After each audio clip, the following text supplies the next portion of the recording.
ఒక్క మాటతో స్వస్థతలెన్నో చేశావు, ఒక్క మాటతో నీటిని రసముగా మార్చావు.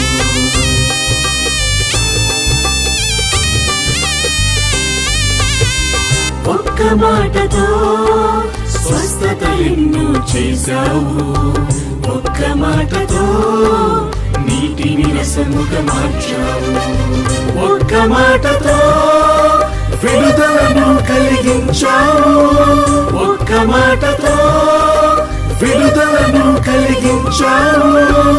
ఒక్క మాటతో విజయమును దయచేశావు, ఒక్క మాటతో విజయమును దయచేశావు. నీ మాటకెంతో శక్తి ఉన్నయ్యా,